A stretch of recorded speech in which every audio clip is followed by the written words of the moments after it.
অখিল ভট্টাচার্য একাডেমির আজকের আমাদের আলোচনা বিষয় basic conception of public administration, অর্থাৎ জনপ্রশাসনের যে প্রাথমিক ধারণা সেটা নিয়ে আমরা আজকে আলোচনা করব।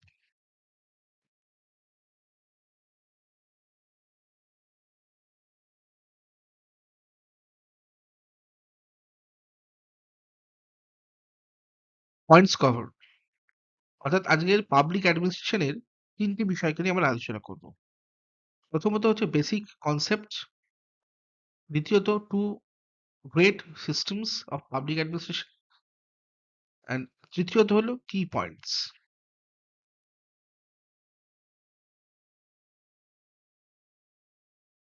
বেসিক কনসেপ্ট পাবলিক অ্যাডমিনিস্ট্রেশন, আমরা পাবলিক অ্যাডমিনিস্ট্রেশনের বেসিক কনসেপ্টটা জানার চেষ্টা করব।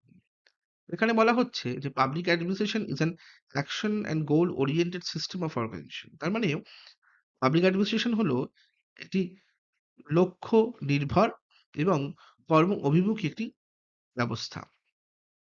সরকারের সিদ্ধান্ত গ্রহণ এবং গৃহীত সিদ্ধান্তকে ইমপ্লিমেন্ট করার ক্ষেত্রে এই পাবলিক অ্যাডমিনিস্ট্রেশনের অত্যন্ত গুরুত্বপূর্ণ ভূমিকা রয়েছে।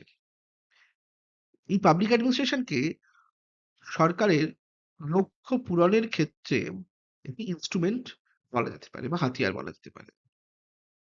পাবলিক অ্যাডমিনিস্ট্রেশন হলো সরকারের নন পলিটিক্যাল পার্ট। এই অংশটি সরকারের যে সিদ্ধান্ত গৃহীত হয়েছে সেই সিদ্ধান্তগুলোকে বা নীতিগুলোকে বা প্রোগ্রামগুলোকে যথাযথভাবে ইমপ্লিমেন্ট করতে সহায়তা করে। অর্থাৎ পাবলিক অ্যাডমিনিস্ট্রেশন ছাড়া কিন্তু সরকারের নীতি বা সরকারের সিদ্ধান্তকে কার্যকর করা সম্ভব নয়। আবার সরকার যেসব সিদ্ধান্ত গ্রহণ করে বা রাষ্ট্র যেসব সিদ্ধান্ত গ্রহণ করে সেই সিদ্ধান্ত গ্রহণের ক্ষেত্রেও কিন্তু পাবলিক অ্যাডমিনিস্ট্রেশনের প্রয়োজন হয়। অর্থাৎ পাবলিক অ্যাডমিনিস্ট্রেশন হলো সরকারের একটি অত্যন্ত গুরুত্বপূর্ণ অঙ্গ, যার মাধ্যমে সরকার তার নির্দিষ্ট লক্ষ্যে পৌঁছাতে পারে।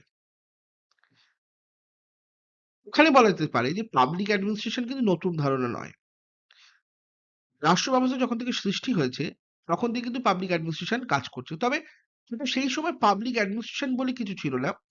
একটি সিস্টেম ছিল। সেই সিস্টেমটি বিবর্তিত হয়েছে, পরিবর্তিত হয়েছে।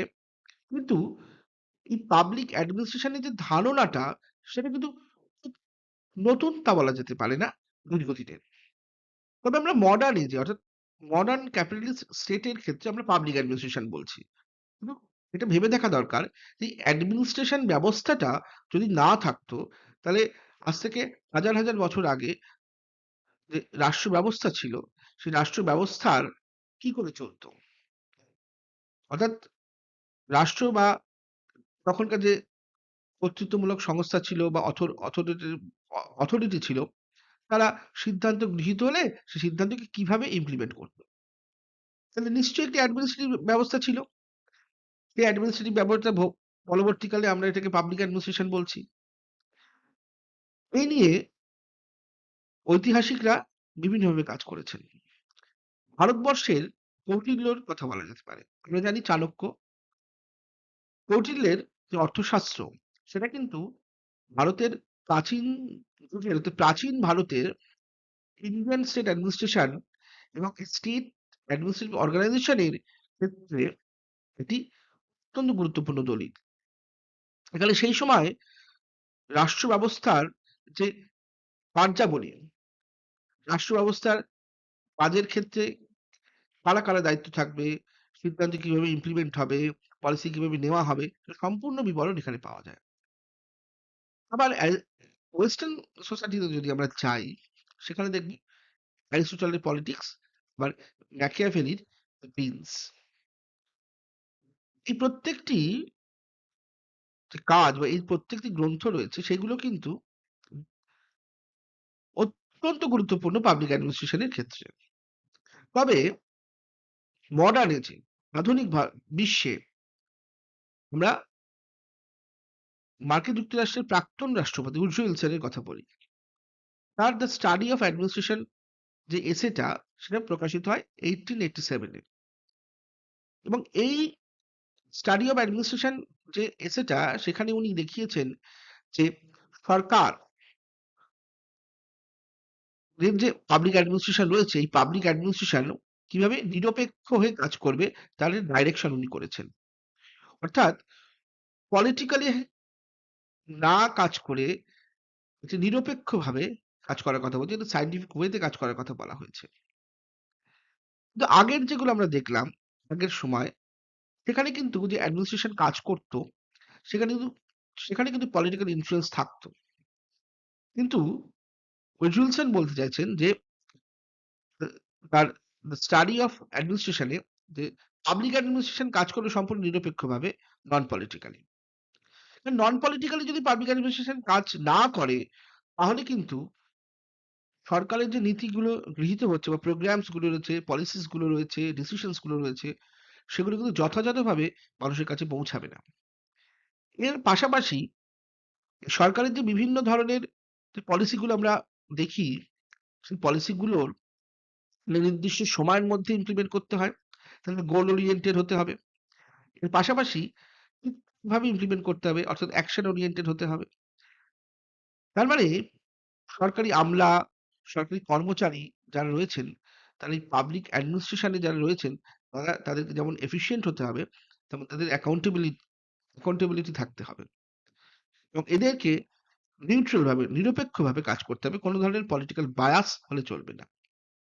তাহলে মোটামুটিভাবে আমরা পাবলিক অ্যাডমিনিস্ট্রেশনটা কি আমরা জানতে পারলাম। খুব সহজ কথায় বলতে হয় যে পাবলিক অ্যাডমিনিস্ট্রেশন একটি অ্যাকশন অ্যান্ড গোল ওরিয়েন্টেড একটি সিস্টেম, যা সরকারের সিদ্ধান্ত গৃহীত হয় সেগুলোকে যেমন ইমপ্লিমেন্ট করে, তেমনি সরকার যে সিদ্ধান্ত গ্রহণ করে সে গ্রহণের ক্ষেত্রে কিন্তু পাবলিক অ্যাডমিনিস্ট্রেশন সরকারকে সম্পূর্ণরূপে সহযোগিতা করে। অর্থাৎ পাবলিক অ্যাডমিনিস্ট্রেশন বাদ দিয়ে সরকারের পক্ষে সিদ্ধান্ত গ্রহণ বা পলিসি গ্রহণ করা বা ইমপ্লিমেন্ট করা সম্ভব নয়। তাহলে পাবলিক অ্যাডমিনিস্ট্রেশন হলো সরকারের একটি অত্যন্ত গুরুত্বপূর্ণ অংশ।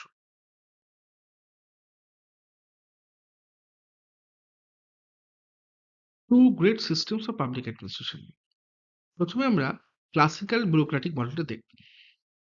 এই মডেলটি নেপোলিয়নের সময় তৈরি হয়েছে, ফর্মুলেটেড বাই নেপোলিয়ন। ভীষণ একটি সেন্ট্রালাইজড মডেল। খুব অল্প কথায় এর ফিচার্স বলতে গেলে এই মডেলটি, অর্থাৎ পাবলিক অ্যাডমিনিস্ট্রেশনের এই মডেলটি ভীষণ সেন্ট্রালাইজড, হায়ারার্কিয়াল এবং ভীষণ রিজিড মডেল। এবং এই মডেলটায় কোনো ফ্লেক্সিবিলিটি নেই।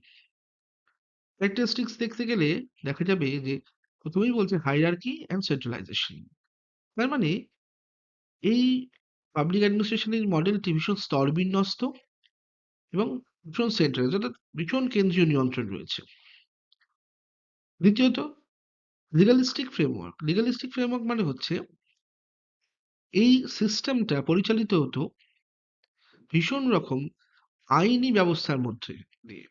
অর্থাৎ প্রচুর রেগুলেশনস, রুল রেগুলেশনস এর মাধ্যমে এটি পরিচালিত হতো। লিগ্যাল কোড দিয়ে পরিচালিত হতো।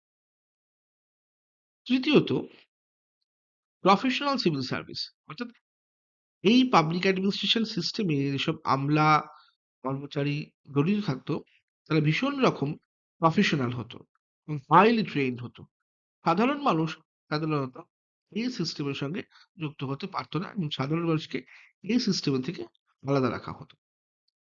এক্সাম্পল হিসেবে ফ্রান্স, জার্মানি এবং ইতালির কথা বলা যায়। তাহলে মোটামুটি ভাবে আমরা ক্লাসিক্যাল ব্যুরোক্রেটিক মডেলটা একটু বুঝতে পারলাম।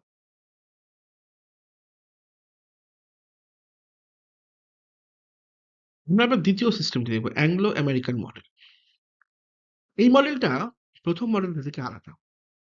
প্রথম মডেলটা আমরা দেখলাম কি, যে ভীষণ সেন্ট্রালাইজড এবং হায়ারার্কিয়াল। কিন্তু এই মডেলটা ডিফারেন্ট। এই মডেলের বেসিক জায়গাগুলো হচ্ছে এই মডেলটা ভীষণ ডিসেন্ট্রালাইজড, ম্যানেজেরিয়াল, পারফরম্যান্স ওরিয়েন্টেড এবং মার্কেট বেসড প্রিন্সিপাল এরা নিয়ে চলে। তাহলে মোটামুটি ভাবে ক্যারেক্টারিস্টিক যা বুঝলে দেখলে আমরা বুঝতে পারবো যে এই মডেলটি, অর্থাৎ অ্যাংলো আমেরিকান মডেলটি কিরকম। প্রথমে ডিসেন্ট্রালাইজেশন এন্ড এফিসিয়েন্সি। অর্থাৎ এই মডেলটাই, পাবলিক অ্যাডমিনিস্ট্রেশন মডেল ভীষণ রকম ডিসেন্ট্রালাইজড এবং এফিসিয়েন্সিতে ভীষণ জোর দেওয়া হয়। অর্থাৎ focus on efficiency, effectiveness and result. দ্বিতীয়ত মার্কেট ওরিয়েন্টেড প্রিন্সিপাল, অর্থাৎ প্রাইভেট সেক্টরের যে প্রিন্সিপালস গুলো রয়েছে অ্যাডমিনিস্ট্রেশনে সেইগুলো এখানে নিয়ে আসা হয়। তাহলে কি হচ্ছে, such as competition, performance management, customer service এখানে রয়েছে, এই সার্ভিসে থাকছে। আবার পারফরমেন্স ম্যানেজমেন্ট রয়েছে, কি বলছে, emphasise measurable outcomes and performance indicators for public sector organisation. তাহলে এখানে আমরা যেমন দেখছি যে পারফরমেন্স যেটি হচ্ছে তার আউটকাম কি আসছে, পারফরমেন্সকে কিভাবে ডেভেলপ করা যায়, এই বিষয়গুলো এখানে রয়েছে। এবং সবচেয়ে বড় কথা ফ্লেক্সিবল, অর্থাৎ এই সিস্টেমটি অটোনমির মাধ্যমে চলে। অর্থাৎ আগের সিস্টেমের মতো সেন্ট্রালাইজড রুল ওরিয়েন্টেড বা রেগুলেশনস ওরিয়েন্টেড নয়। ফ্লেক্সিবল হওয়াতে অবস্থার পরিপ্রেক্ষিতে এই সিস্টেমটি কিন্তু তার নিজের জায়গা ঠিক করতে পারে। মোটামুটি আমরা United kingdom, United states, Canada, অস্ট্রেলিয়ার কথা বলতে পারি, যেখানে এই সিস্টেমটি কার্যকর হয়েছে বা এই ধরনের পাবলিক অ্যাডমিনিস্ট্রেশন আমরা পেয়ে যেতে পারি। তাহলে মোটামুটি ভাবে দুটো সিস্টেম আমরা বুঝলাম। কি পয়েন্টস, এখানে আমরা সংক্ষেপে কি পয়েন্টস গুলো আলোচনা করি। পাবলিক সার্ভিস অ্যান্ড ওয়েলফেয়ার, অর্থাৎ সরকারের যে পাবলিক সার্ভিস এবং ওয়েলফেয়ার রিলেটেড যে বিভিন্ন পলিসি, বিভিন্ন স্কিমস গুলো রয়েছে, সেগুলো কিন্তু এই পাবলিক অ্যাডমিনিস্ট্রেশনের মাধ্যমে ইমপ্লিমেন্ট হয়ে থাকে। পলিসি ইমপ্লিমেন্টেশন, সরকার বিভিন্ন ধরনের আইন প্রণয়ন করে, বিভিন্ন ধরনের পলিসি গ্রহণ করে, প্রোগ্রাম নেয়, সেগুলোকে কিন্তু এই পাবলিক অ্যাডমিনিস্ট্রেশনের মাধ্যমেই কিন্তু ইমপ্লিমেন্ট করা হয়। অ্যাকাউন্টেবিলিটি এবং ট্রান্সপারেন্সি, অর্থাৎ সরকারকে এটা মনে রাখতে হয় যে সরকার যে অর্থাৎ সরকারের ক্ষেত্রে পাবলিক অ্যাডমিনিস্ট্রেশনের যখন বিভিন্ন ধরনের স্কিম, পলিসি ইমপ্লিমেন্ট করছে, সেইগুলোতে যেন স্বচ্ছতা থাকে, ইকুয়াল ডিস্ট্রিবিউশন যেন হয়, কোনো ধরনের বায়াস কিছু না হয়, সেইগুলোও কিন্তু পাবলিক অ্যাডমিনিস্ট্রেশনকে মনে রাখতে হয়, সেইভাবে কাজ করতে হয়। গভর্নেন্স, গভর্নেন্স মানে হচ্ছে এই সরকারের যে বিভিন্ন অ্যাফেয়ার্স রয়েছে, গভর্নমেন্টাল অ্যাফেয়ার্স, স্ট্রাকচার রয়েছে, অপারেশনস রয়েছে, অর্থাৎ প্ল্যানিং, অর্গানাইজিং, বাজেটিং, এইগুলোকে কিন্তু পাবলিক অ্যাডমিনিস্ট্রেশনই হ্যান্ডেল করে বা পাবলিক অ্যাডমিনিস্ট্রেশনই কিন্তু এই জিনিসগুলো নিয়ে কাজ করে। Political and legal context, public অ্যাডমিনিস্ট্রেশনকে কিন্তু একটি পলিটিক্যাল ফ্রেমওয়ার্কের মধ্যে কাজ করতে হয়। আমরা জানি সরকারের সাধারণত দুটো বিভাগ, একটি পলিটিক্যাল এবং নন পলিটিক্যাল। এই নন পলিটিক্যাল পার্টটা হচ্ছে পাবলিক অ্যাডমিনিস্ট্রেশন, আর পলিটিক্যাল পার্টটাই কিন্তু হচ্ছে রাজনৈতিক অংশ, অর্থাৎ যেখানে মন্ত্রীরা থাকেন, বিভিন্ন এমএলএ থাকেন, অর্থাৎ পার্লামেন্টের ক্ষেত্রে। তাহলে একটা পলিটিক্যাল ফ্রেমওয়ার্কের মধ্যে কিন্তু পাবলিক অ্যাডমিনিস্ট্রেশনকে কাজ করতে হয়। এবং এই যে এক্সিকিউটিভ, লেজিসলেটিভ, জুডিশিয়ারি, যে তিনটে দপ্তর রয়েছে সরকারের, বিভাগ, সরি দপ্তর না, বিভাগটা, এই বিভাগের কাজের ক্ষেত্রেও কিন্তু ডিলিং স্কুলের ক্ষেত্রেও কিন্তু পাবলিক অ্যাডমিনিস্ট্রেশনে বিশেষ ভূমিকা রয়েছে। এফিসিয়েন্সি এবং প্রফেশনালিজম, অর্থাৎ খুব দক্ষতার সঙ্গে পাবলিক অ্যাডমিনিস্ট্রেশনকে কিন্তু কাজ করতে হয়। তার কারণ পাবলিক অ্যাডমিনিস্ট্রেশনকে খুব সজাগ থাকতে হয় যাতে কোনো ধরনের বায়াস কিছু না হয়ে যায়। এবং এখানে প্রফেশনালিজম অত্যন্ত গুরুত্বপূর্ণ। প্রফেশনালিজম না থাকলে কিন্তু নির্দিষ্ট সময়ের মধ্যে লক্ষ্য পূরণ করা সরকারের পক্ষে সম্ভব নয়। কোঅর্ডিনেশন, আমরা জানি সরকারের বিভিন্ন দপ্তর থাকে, বিভিন্ন ইউনিটস থাকে, বিভিন্ন সেকশন থাকে। এই দপ্তর, ইউনিট, সেকশন গুলোকে কোঅর্ডিনেট করা, অর্থাৎ কোনো একটি পলিসি ইমপ্লিমেন্ট করতে গেলে বা কোনো একটি প্রোগ্রাম ইমপ্লিমেন্ট করতে গেলে এই কোঅর্ডিনেশন অন্যতম একটি গুরুত্বপূর্ণ বিষয়। এই কাজটাও কিন্তু পাবলিক অ্যাডমিনিস্ট্রেশন করে থাকে। তাহলে মোটামুটি ভাবে আমরা পাবলিক অ্যাডমিনিস্ট্রেশন সম্পর্কে কিছু বুঝতে পারলাম, অর্থাৎ পাবলিক অ্যাডমিনিস্ট্রেশন কি, তার অর্থ কি, বেসিক কনসেপ্টটা আমাদের মোটামুটি ভাবে ক্লিয়ার হলো আজকে।